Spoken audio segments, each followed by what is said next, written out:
ውድ የፕሮግራማችን ተመልካቾች እየተከታተላችሁ ያላችሁት የኢትዮጵያ ቃለ ሕይወት ቤተክርስቲያን ልማት ለሁለንተናዊ ለውጥ የተሰኘ ፕሮግራማችን ነው።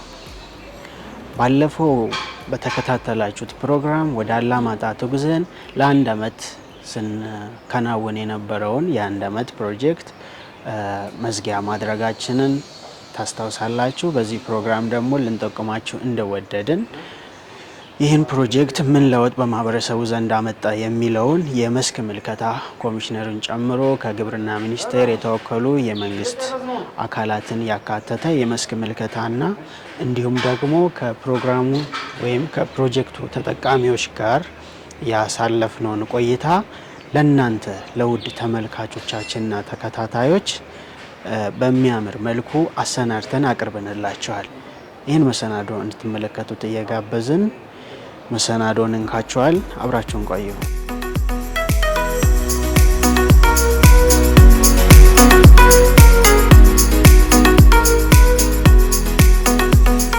ስለዚህ በአጠቃላይ ይሄ ድርጅት በኢትዮጵያ ውስጥ ያሉት ድርጅቶች በሙሉ አብዛኞቹ ታፔላ ነው ያላቸው።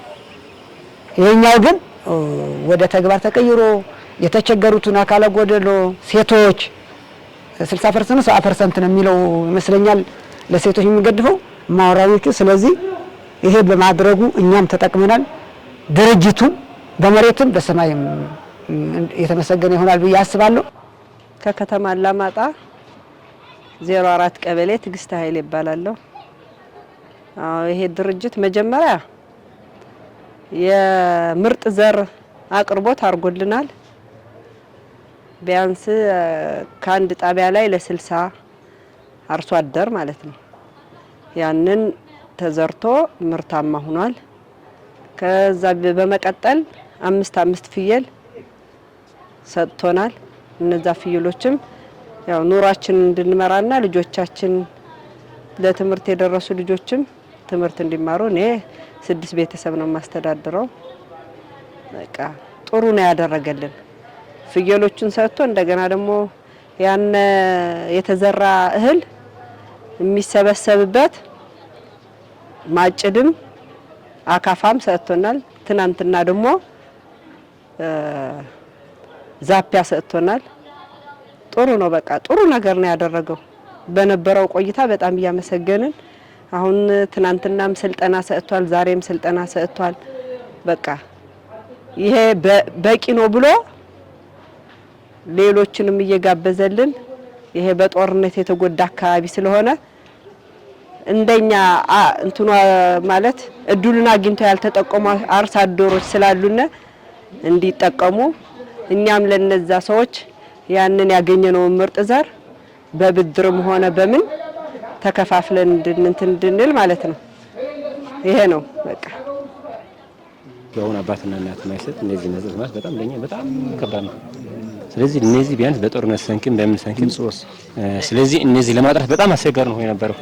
በአሁኑ ግን በእናንተ እኔ እውነቴ ነው በጣም ነው የማመሰግነው። አባትና እናት ማይሰጠው ነው የሰጣችሁና ስለዚህ ይሄ ቃለ ሕይወት እኔ በጣም ነው የማመሰግነው።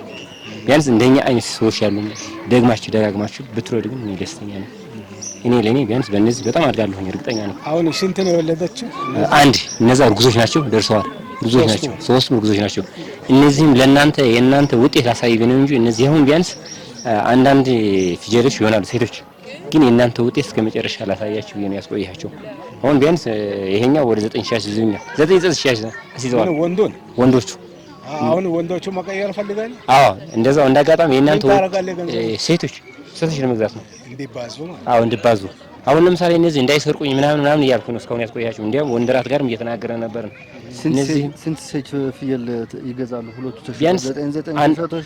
ቢያንስ በሰባት በምናምን ይገዛሉ እርግጠኛ ነኝ። ትርፋማ ነኝ ደግሞ እነዚህ በጣም ያወጣሉ። ስለዚህ 2-3 ያተርፋሉ። ለዛም ተማሪዎች ያሉ ልጆች ደፍተር ምናምን ለመግዛት እንደዛው አስቤ ነበርኩ እና ስለዚህ እኔ በእናንተ ቢያንስ እውነቴ ነው በጣም ያመሰግነው። ግን ፍየሎቹ እየተባዙ ሲሄዱ እንዴት ነው ማኔጅ የሚታረው? ምኞቴ በጣም ብዙ ነው። የሚያስበው ያለሁኝ በጣም ብዙ ምኞት ነው የሚያስበው ያለሁኝ። እኔ ቢያንስ ምንድነው የኔም ሳይሆን የእናንተ ፍላጎትም ቢያንስ እንትን ያደርጋለሁ በእናንተ ስም አድርጌ ማለት ነው። በእኔ ስም አይደለም። እነዚህ የተገኙ በእናንተ ስም ነው። ስለዚህ ትልቅ አዎ ነገር እኔ የሚያስበው ብዙ ነገር ነው። ትልቅ አገኘ ምን ታስባለህ? ቢያንስ እኔ አጋጣሚ የልጆች አባትም ነኝ። ከዛም ብዙ ነገር ነው የሚያስበው ነው ባይዘው ኢንቨስት ለመሆን ነው የሚያስበው። በእነዚህ ተነስቼ ኢንቨስት ለመሆን ነው የሚያስበው። በጣም ጥሩ ኢንቨስት ለመሆን በእርሻውም በእነዚህም ኢንቨስት ለመሆን ነው የምፈልገው። ኢንቨስተር ስለዚህ ኢንቨስተር ለመሆን ነው የሚያስበው። እኔ አጋጣሚ ከኔ ቢያንስ ወደ ሌላ ሰዎች እንዲያልፉ ነው የምፈልገው። እነዚህም ቀርቶ ዘሩም እንደዛው ነው የሚያስበው ያለው። አንተ ኢንቨስተር መሆን ጀምራል እኮ። አይዋ እንደዛው ነው የሚያስበው። ልክ ነው አይደል? ትክክል ነው። ባለ ሀብት ነህ። ትክክል ነው። ማሳደግ ነው። አይዋ እሱ ነው ልክ ነው። የምፈልገው። ትክክለኛ እኮ። ስለዚህ ብዙ ነገር መናገር አልፈልግም ነው ማለት ነው። አይዞህ የእናንተ እንግዲህ በዳስ ያደረጋችሁት ነገር እኔም ሙሉ በሙሉ ቢያንስ እስከ መጨረሻ ደርስበታለሁ። እኛ ደግሞ እናንተ ጋር አዲስ አበባ መጥቼ ወደ ውጭም እንደዚህ የሆነ ነገር አደርጋለሁ። መስሪያ ቤታችንን መታያገኝ አያለሁ እንደ ውጤቱንም ነገር ይሄ እንደዛው ነው የሚያስበው ያለሁኝ። ቢያንስ ከአዲስ አበባ ያሉም እነዛ ውጭም ያሉም እኔ እናንተ ጋርም እንድንገናኝ እስከ መጨረሻ አዲስ አበባ ፍየሎችን ወይም ሌላ ነገር እየጫንክ እመጣለሁ። ኢንቨስተር ብለሃል። እቅዴም እንደዛው ነው። እኛ ደግሞ አንተ ውጤታማ ሆነ ስናይ ድርጅታችን ደስ ይለዋል። አብሮ እየሰሩ ያስተዳደሩ እንደገና ደግሞ ሁሉን ነገር እየሰሩም እያላቸው ነው አይደለ እንዲያብሩ እና በጣም ከዋና ጽሕፈት ቤታችን የኛ ማኔጅመንት ቲሙን ይዘን ነው የመጣነው፣ ኃላፊዎችን፣ ዳይሬክተሮችን። ስለዚህ ይሄ ሁሉ ምስክርነታቸው እያዩ ናቸው። እዚህ ደግሞ እነዚህ እናንተ ይህን እድል ያገኛችሁ እንደው ከብራችሁ ሊቃችሁ ሄዳችሁ ኢንቨስተር ሆናችሁ ለሌላው ተርፋችሁ ማየት ይፈልጋል ድርጅታችን። ስለዚህ ባታ እኔም እስከ መጨረሻ ቢያንስ እናንተ 620 ኪሎ ሜትር መጣችሁ የእግር ጉዞ የስንት ውጣ ውረድ ያለበት ቦታ መጣችሁ እነዚህ አይነት ማየታችሁ እኔም እስከ መጨረሻ እውነቴ ነው እንጃ የእናንተ ውለታ እስከ መጨረሻ ሙሉ ፍጹም ያደርግልኝ። ቃለ ሕይወት በጣም ነው አመሰግነው። አንከፋዎቹም የሰጣችሁና መዳበሪያም የሰጣችሁኝ ሙሉ በሙሉ ደርሶብናል። በጣም ነው የምናመሰግነው። ከዛኛ ይሄ ድርጅት ከኛ እንድርቅ አንፈልግም። እንደኛ አይነት ሰዎች አሉና ብትደግፉልን እኛ በጣም ጥሩ። እኛ ብቻ ሳይሆን ከግብርና ሚኒስትሩም ጋር እንደዛው ይቅርታ ትረዳላችሁ። አሁን ጤፉን ታሰራጫላችሁ፣ ዘሩን እነዚህን ፍየሎች ከእናንተ ሊገዙ ይችላሉ። በርቱ እንደዚህ ማለት ትችላላችሁ። እኛ ብቻ ሳይሆን እናንተ ሚና አላችሁ ለማለት ነው። ህብረተሰብን ለመጠወቅ አብራን ነው ምና ዘሩ እንዲባዛ ነው። ምክንያቱም ይሄ ሊባዛ የሚችል ዘር ረጅም ዓመታት ሊጠቅም የሚችል ሰው ዘር ስለሆነ ማለት ነው። አንዱ ኤክስፔክቴሽኑ ወይም የምንጠብቀው እናንተ እያባዛችሁ ለሌሎቹ እና ተጠቃሚ ላልሆኑቱ እንድትሸጡ ነው፣ ሌሎቹ እንዲባዙ ነው። ከዛ አንጻር አሁን በሽታው ገባ ያልከው ነገር ዘሩን ጎድቶታል ወይስ ስቲል አልጎዳውም? ያው ከርጭት በኋላ የወጣውን አይደል ያጨድነው፣ ለዛ ነው እንጂ ዘሩን ብልሽት የለውም እኮ። ከርጭት በኋላ ያን የተበላሸውን እንትን ይልና ከርጭት በኋላ እንደ አዲስ ሌላ ያወጣል። ከዛ በኋላ ስለታጨደ ነው። ግን ለምሳሌ አሁን ሌሎቹ ተጠቃሚ ያልሆኑ በዚህ ውስጥ ያልተካተቱ ይሄንን የእናንተን የዘራችሁትን እርሻችሁን ማሳችሁን እያዩ ምን አይነት ትምህርት ነው ያገኙት? ለምሳሌ ለሚቀጥለው ኦኬ ይሄ ከኛ ይሻላል እንደዚህ አሁን ደግሞ ምርቱንም አምርታቸዋል ስንት ተመረስክ ብሎ የጠየቁ ያለ ወይ እንደገና አይ እኔ ነገ አንተን ነው የሚጠቀመው የሚያሉ አሉ ወይ? እንዴት ነው ለሌሎቹ እየተላለፈ ያለው? አዎ ለዛ እኮ ነው ያልኩ ያለሁኝ። አንደኛ በዚህ ድርጅት ተጠቃሚ ያልሆኑ ናቸው እንደዛ የሚሉት። ሁለተኛ ደግሞ ዘሩንም እንዲካፈሉና እንዲዘሩም እየጠየቁ ነው። ለዛ ነው እዛ ያልኩ ያለሁኝ። በዚህ ያለፉት ያልኩት እኮ ለዛ ነው። በዚህ ተጠቃሚ አይደሉም፣ አሁን እድሉን አላገኙም። ስለዚህ ለቀጣዩም ተስፋ እያደረጉ ነው። ዘሩን ደግሞ አይተውታል። በተለይ ጤፉንም ማሽላውንም ያዩትም ተደስተዋል አይደል? አዎ ማሽላም የዘራሉ ቆንጆ ነው ያለው። ባይና ይቻላል ነው ራስ የዘሩትን ቆንጆ ናት። ስለዚህ ሰዎቹ ተጠቃሚነት ለመሆን እየፈለጉ ነው። በጣም ጥሩ ተል ይቻላል። ከዛ ሽጦ ደግሞ ላምም ወይም በሬም መግዛትም ይቻላል። ለሁሉም ይበቃሉ። አሁን ለመጀመሪያቸው አንዳንድ ቢወልዱም አጋጣሚ ሁለቱም ሊወልዱ ይችላሉ። እንደ አጋጣሚ ነው የምላቸው። ቀጣይ ግን ሁለት ስለሚወልዱ እንዳለም እያራባ መቀጠል ትችላለህ። የኛ አካባቢያችን ጥሩ ስለሆነ ነው። ልክ ነው። ስለዚህ ወደ ላምም ወደ በሬም መቀየር ትችላለህ። ያ እንግዲህ እንደቅድ ነው። ስለዚህ ምንድነው ሀብት ወደ ቤት መጥቷል። አዎ ይሄንን ሀብት በደንብ አድርጎ ማኔጅ እያደረጉ ማሳደግ ነው አይደለ? ስለዚህ ጥሩ ነው። እርሻ መሬት አለ አለኛ። ስለዚህ አሁን ኤኒሞር ተራጂ አይደለም አንተ በቂ ናቸው እነዚህ። ባለሀብት ነህ። አዎ። ስለዚህ በዛ ራስህን አሳምን። ገብሩ ሐዲስ እባላለሁ። ከራያ ጨርጨር ወረዳ ነው የመጣሁት። ማሩ ቀበሌ ይባላል። በቃለ ሕይወት ድርጅት የተደረገልኝ ግዳፍ አስቀድሜ ማመስገን እፈልጋለሁ። ከተደረጉት ድጋፎች አንዱ የመዳበሪያ ስጦታ ነው። ከዛ ቀጥሎ የፍየል የማጭድ በየደረጃው አካፋ ይሄን ድጋፍ አድርጓል። ድጋፉ በአንድ አመት ውስጥ እስካሁን እንደዚህ አይነት ለውጥ ያሳየ ድርጅት አይቼም አላቅም፣ ሰምቼም አላቅም። ይሄ በማድረጉ በጣም አመሰግናለሁ ለድርጅቱ፣ ለቃለ ሕይወት ድርጅት ማለት ነው። ስለዚህ ያ ጤፍ ዘር ከተሰጡት ቃለ ሕይወት ስጦታዎች እኔ የተሰጠሁት የዘር ጤፍ ፎሴት የሚባልና መዳበሪያም ተከትሎ ከዛ የእርሻ መሳሪያዎች ተሰጥቻለሁ። ስለዚህ እርግጥ እኔ በገበሬ በእርሻ ነው የምስተዳደረው። ብዙ የዘር ጤፍ ዝርያ ማይቻለሁ። ይሄኛው ግን በ45 ቀን የሚደርስ ነው። አጋጣሚ ነው እኛ የአየር ኮንዲሽኑ ትንሽ የቆላማ መሬት ስለሆነ የሚደርሰው የጤፍ እህል ግፋቢል አንሶ ከተባለ በ3 ወር ነው የሚደርሰው። ይሄኛው ግን ትናንትና እኔ በትክክል ነው 45 ቀን ይደርሳል የሚለው ብዙ እንትን አልልም ነበር። በትክክል ትናንትና እኔ አይቻለሁ። አጋጣሚ ነው ምርቱ ምን ያህል ነው የሚለውን ትንሽ የመስኖ ቦታ ስለሆነ የኔ እርሻ ታጭዷል፣ አልተወቃም። ግን እርግጠኛ ነኝ ቢያንስ 1/2 የምርት ልዩነት ያሳያል ብዬ አስባለሁ። ስለዚህ ማጭዱ ራሱ ለሌለው ሰው በጣም አስፈላጊ ነው። በአሁን ሰዓት 750 ብር ነው አንድ ማጭድ የሚገዛው። አንድ ማጭድ በነፃ ማግኘት ማለት በቃለ ሕይወት ድርጅት ለተሰጠው ግዳፍ እኔ በጣም አመሰግናለሁ።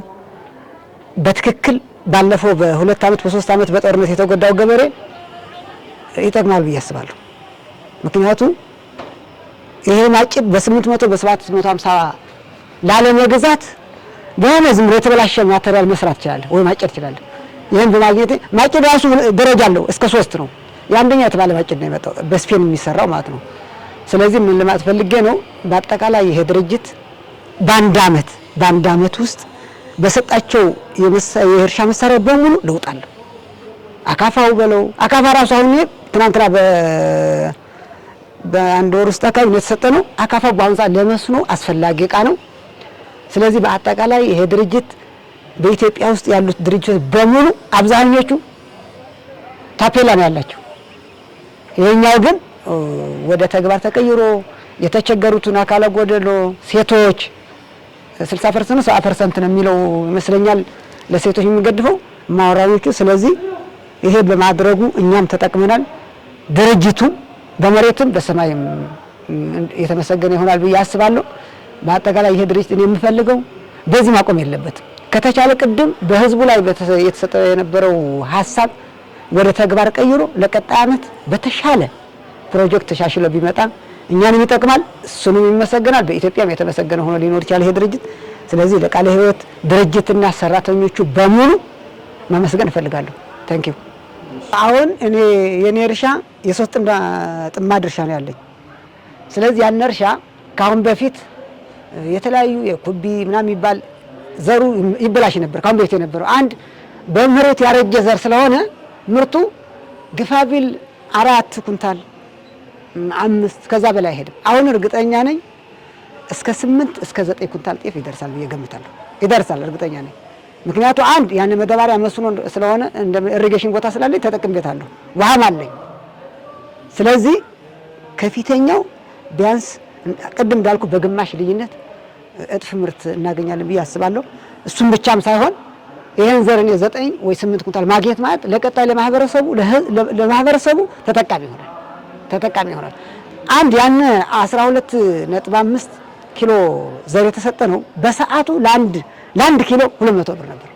200 ብር ነበር ነው የምልህ ለአንድ ኪሎ። እሷን አጥቶ እርሻውን ዋሻውን የሚከርም ሰው ነበር። ያ 12 ኪሎ ተቀብለን ግን ዘርተን 9 ኪሎ ማግኘት ማለት ለኛ ብዙ ለውጥ ነው፣ ብዙ ጥቅም ነው። 9 ኩንታል ማግኘት ማለት ለኛ ብዙ ለውጥ ነው። ለቀጣይ ይሄን 9 ኩንታል እኔ ብቻ አይደለም የማህበረሰቡ በዘር ምክንያት በበለጠ ዋጋ ሽጬ እኔ ከዛ በላይ ተጠቃሚ ሆኜ ኑሮዬን እቀይራለሁ ብዬ አስባለሁ። ስንት ልጆች አሉ? 4 ልጆች አሉኝ። 2 ወንድ 2 ሴት አለኝ። ስለዚህ በሱ ምክንያት እኔ ልጆቼ በስነ ስርዓት እያስተማርኩ ነው። ባለፈው 2 ዓመት በዚህ በተለያየ ምክንያት በጦርነት ምናምን አቁሞ ነበር ትምህርት። አሁን በስነ ስርዓት ልጆቼ ትምህርት አስገብቻለሁ። ስለዚህ እኔ በዚህ ድርጅት ደስተኛ ነኝ። ኑሮዬም ለውጣለሁ ብዬ አስባለሁ። ይሄ ዘርም ለቀጣይ ማህበረሰብ ተባስቶ ይሄን ድርጅት ይሄ ቃለ ሕይወት የሚባለው ድርጅት ስሙ እንዳይጠፋ ለማድረግ እሰራለሁ። እሺ ብጣዕሚ እየ ዳመስግን። ስሞይ ካሳየ መንግስቱ ይበሃል። ወረዳ ዛታ ቀበሌ ዳራ በቀዳ ምናላችሁ ቃለ ሕይወት ድጎሎ ምስግና ወይ ድጎሮ ድርጅት ብጣዕሚ እየ ዳመስግን። ምክንያቱ ብጣዕሚ ditሸገሩ ህብረተሰብና ሕድ ደቂ ኣንስቶ ልዕሊ 3 ጠሊ ሂቡ ካብኡ ብዝቐፀለ ዘርኢ ጣፍ ሂቡ እንደገና ደግሞ ንኣቱ መሳርሒ ትብል ድማ መዓጭድ ኣንከፋ ዛብያ እዚ ኩሉ ኣማሊኡ ማለት እዩ። ስለዚ ብሓደ ግዜ እኳ ተይኮነስ ብኩሉ ተመሳሳሊ ብኩሉ ረድኤት ድኻ ክልወጥ እንህዎ ድኻ ክዓቢ እንህዎ ኢሉ እዚ ኩላ ነገራት ብምግባር ግን ብጣዕሚ እናመስግን። በተለይ ሕና ዝነበራ ደቂ ኣንስትዮ ብጣዕሚ ይጎስቁለን ብስቲ ግዜ ዳምፆ ጦርነት ይኹን ብስቲ ዕፅዋን ክባን ኣብ ጭንቂ ዝነበራ ግን ከዚ ርእሰን ክኢለን በተለይ ኣብቲ ጣፍ ብጣዕሚ ምሩፅ ዝኾነ ዘርኢ ናይቲ ዓዲ ተመሳሳሊ ዝኾነ ዘርኢ ብጣዕሚ መፂልና ማለት እዩ። ስለዚ ከዚ ለ ሕና ኣነ ብሕጨር መልክዕ ዝገልፆ እቲ ምስግና ይወሰን የብሉ። ስለዚ ከዚ እውን ኣብ ጎድና ኮንጎ ቃለ ሕይወትስ ድሕና ክሓድገና ተይኮነ ሃምሕና ዝመሳሰሉ ወይ ድማ ሃምሕዋትና ዝመሳሰሉ እውን ብጣዕሚ ደገፍ ዝደልዩ ሕብረተሰብ ስለ ዝንህና ካብ ጎድና ክፍለየና የብሉ ቃፃሊ ኮንጎ። ስለዚ ብዚ መልክዕ ንሕና ብጣዕሚ ኣነ ብተሓጓስ ብሓቂ ማለት እዩ ብጣዕሚ እየ ዝገልፅ ብጣዕሚ እየ ዳመስግን። ከዚ እውን ካብ ጎድና ከይትፍለዩ ድማ እየ ዝደሊ ካብ ጎድና ከይትፍለዩ። ስለዚ ዝገበርኩሞ ስጦታ ወይ ድማ ዝገበርኩሞ ቁም ነገር ብዚ ክግለፅ ኣይበሃሊ። ስለዚ ከዚ እውን ካብ ጎድና ከይትግለፁ ካብ ጎድና ከይትፍለዩ ላብኹ ምስግና እየ ዳቀርብ ያእምነለይ። እንግዲህ የአላማጣ ፕሮጀክት አላማጣ ከተማ ጨምሮ በ5 የተለያዩ ወረዳዎች ላይ ላለፈው 1 ዓመት ስናከናውን የነበረ ፕሮጀክት ነው። ይህ ፕሮጀክት እንግዲህ በርካታ የተቀመጡለትን አላማዎችን በማሳካት በማህበረሰቡ ዘንድ የሚታይ የሚዳሰስ የሚጨበጥ ለውጥ በማምጣት እግዚአብሔር ረድቶን በድል ዘግተናል። ይህን ክንውንና ይህን ስኬት የሰጠንን እግዚአብሔር አምላካችንን እያመሰገንን መሰል ፕሮጀክቶችን ከኢትዮጵያ ቃለ ሕይወት ቤተክርስቲያን የሰብአዊ ድጋፍና ልማት ኮሚሽን ጋር አብራችሁን መስራት የምትፈልጉ ግለሰቦች፣ ተቋማት ካላችሁ ከስር በምናስቀምጥላችሁ የስልክና የኢሜል አድራሻ ደውላችሁ በማግኘት ማህበረሰቡን የሰውን ልጅ ለማገልገል የደከመውን ለማበርታት የተራበውን ለማጉረስ ለማብላት አብረን እንድንቆም ጥሪያችንን እናስተላልፋለን። የተከታተላችሁት ፕሮግራም ይህን ይመስል ነበር። በሌላ ፕሮግራም በሌላ ጊዜ እስክንገናኝ ድረስ በያላችሁበት ቸር ሰንብቱ።